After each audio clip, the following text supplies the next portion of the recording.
भी थक गए हैं इस दौड़ से, ये साबित करने की जद्दोजहद, ये दिखावे की दुनिया, ये निरंतर तुलना और भीतर पलता हुआ खालीपन। क्या आपने भी कभी सोचा है कि सब कुछ पाने के बावजूद भी मन शांत क्यों नहीं होता? अगर हाँ, तो आज की ये यात्रा सिर्फ आपके लिए है। मैं आपसे कोई जान नहीं बांध रहा, बल्कि आपको एक ऐसे मौन से जोड़ने आया हूं जहां आप अपने भीतर के कुछ को नहीं बल्कि शून्य को महसूस करेंगे, और इसी शून्यता में छुपा है वो अद्भुत रहस्य जो आपकी पूरी चेतना को बदल सकता है। इस वीडियो को पूरा देखिए, क्योंकि ये सिर्फ जानकारी नहीं, एक अनुभव है, एक गहरी साधना है, और यदि आप सच में तैयार हैं खुद को पहचानने के लिए तो अंत तक जुड़िएगा, क्योंकि अंत तक पहुंचते पहुंचते आप खुद से एक नया परिचय पाएंगे। और हाँ, अगर ये शब्द आपके दिल को छू जाए, अगर इस यात्रा में कहीं भी आपको लगे कि हाँ, यही तो मैं महसूस करता हूं, तो इसे लाइक जरूर कीजिएगा। अपने किसी ऐसे दोस्त के साथ शेयर कीजिएगा जो इस समय खुद को खोया सा महसूस कर रहा हो। और ऐसे ही गहरे आत्मा को छूने वाले वीडियो देखते रहने के लिए अभी सब्सक्राइब कीजिए हमारे चैनल ध्यान चेतना को, क्योंकि ये सिर्फ एक चैनल नहीं, ये एक साधना है आत्मा की। दोस्तों, हम सब जीवन में कुछ ना कुछ बनना चाहते हैं। कोई डॉक्टर, कोई अभिनेता, कोई योगी, कोई सफल व्यापारी, कोई जानी, हर कोई एक पहचान चाहता है, एक ऐसा नाम जिसे सुनकर दुनिया सलाम करे। लेकिन इस पहचान के पीछे एक अदृश्य डर छुपा होता है। अगर मैं कुछ ना बना तो मैं क्या हूं? और बस यहीं से शुरुआत होती है भीतर की बेचैनी की, क्योंकि जब हम किसी रूप से जुड़ जाते हैं तो हम स्वरूप को खो देते हैं। हमारी चेतना किसी एक विचार में कैद हो जाती है। हम खुद को एक नाम, एक पद, एक संबंध, एक जिम्मेदारी के रूप में देखना शुरू कर देते हैं, और वही हमारी सीमा बन जाती है। लेकिन शून्य की बात कोई नहीं करता, क्योंकि शून्य हमें डराता है, क्योंकि जहां कुछ नहीं होता वहां अहंकार का दम घुटता है। वह पूछता है, अगर मैं कुछ नहीं तो मैं कौन हूं? लेकिन क्या आपने कभी गौर किया है, ब्रह्मांड भी शून्य से शुरू होता है। हर सृजन की शुरुआत एक मौन से होती है, एक गहराई से, एक निसंग निर्लिप्त चेतना से जो कुछ नहीं है लेकिन फिर भी सब कुछ है। यही शून्यता वो अवस्था है जहां हम वाकई खुद को पाते हैं। जब बुद्ध महावन में ध्यानस्थ बैठे थे, उन्होंने कुछ नहीं सोचा, कुछ नहीं चाहा, कुछ नहीं मांगा, वे शून्य हो गए, और तब उन्हें मिला सब कुछ।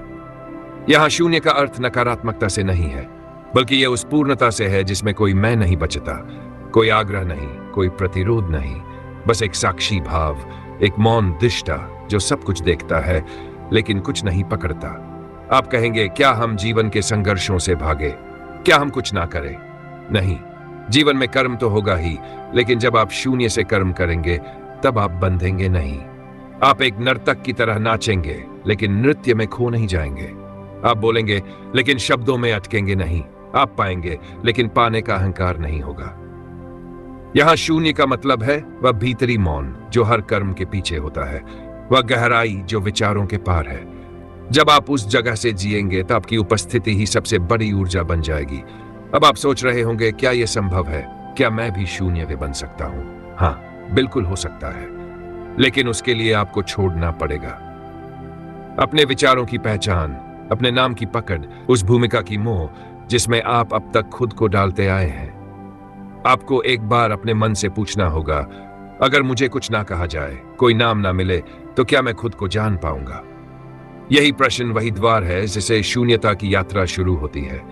यह कोई तकनीक नहीं है, कोई विधि नहीं है, यह एक अंतर्मुखी दृष्टि है, बस अपने भीतर उतरने की एक सादगी भरी हिम्मत।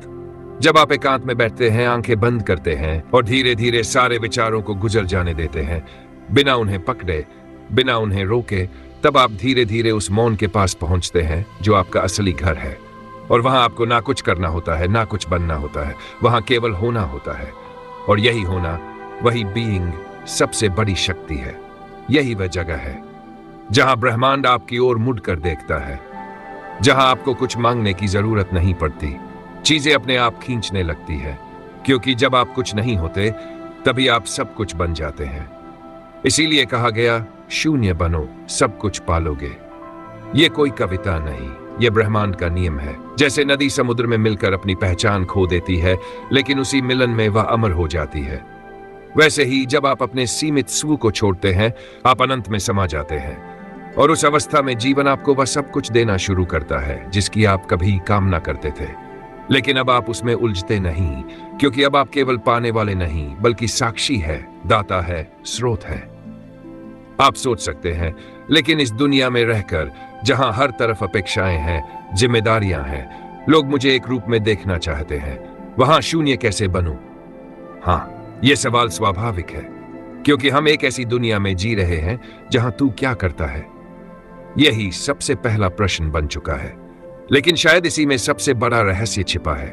देखिए, शून्य बनने का मतलब यह नहीं कि आप दुनिया से भाग जाएं या फिर किसी पहाड़ पर जाकर बैठ जाएं। शून्य बनना यानी भीतर से स्वतंत्र हो जाना, जहां आप कर्म करें लेकिन कर्म आपको ना बांधे, जहां आप भूमिका निभाएं लेकिन पहचान में ना अटके, जहां आप रिश्तों में रहें लेकिन स्वत। यह शून्यता एक अद्भुत अवस्था है जहां आप दुनिया के रंगमंच पर अभिनय तो करते हैं लेकिन भीतर एक गहरा मौन बना रहता है।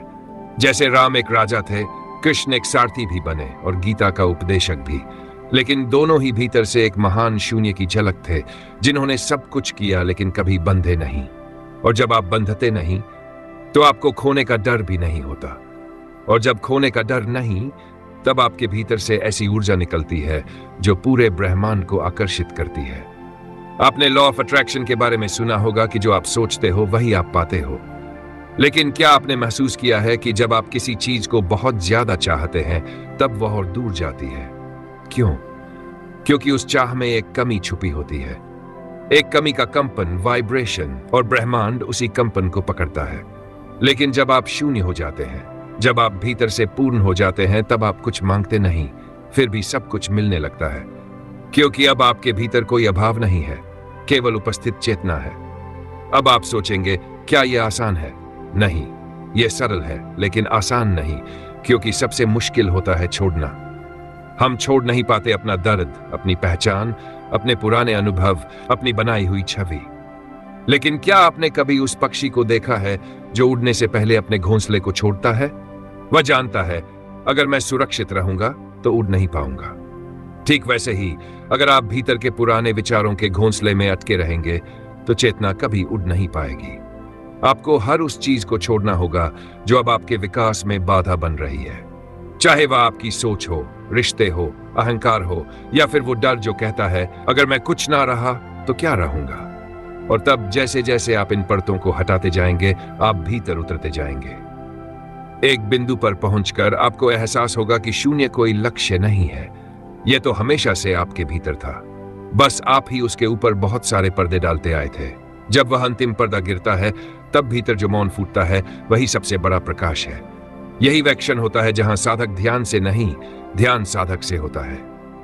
आप बैठते नहीं, ध्यान स्वयं घटित होता है। आप कुछ सोचते नहीं, लेकिन उत्तर अपने आप प्रकट होते हैं। आप कुछ कहते नहीं, लेकिन मौन आपकी सबसे प्रभावशाली भाषा बन जाती है, और तब जीवन बदल जाता है।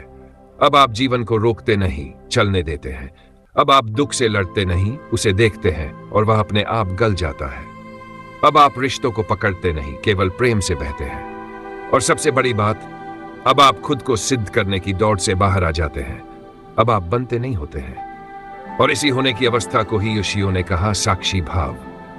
जब आप साक्षी हो जाते हैं तब आप शून्य बन जाते हैं, और यह शून्य इतना गहरा होता है कि उसमें पूरा ब्रह्मांड समा सकता है। आप कुछ नहीं होते, लेकिन सब कुछ आपसे होकर बहता है। आप एक माध्यम बन जाते हैं, एक पात्र जो खाली है, लेकिन ब्रह्मांड उसे भरता है।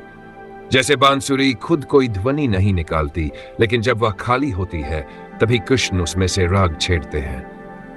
वैसे ही जब आप भीतर से खाली होते हैं, जब आप मैं से मुक्त होते हैं, तभी ब्रह्म आपकी चेतना में रचता है, बसता है, बोलता है।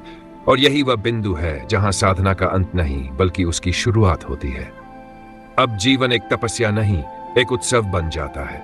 अब हर सांस एक प्रार्थना बन जाती है।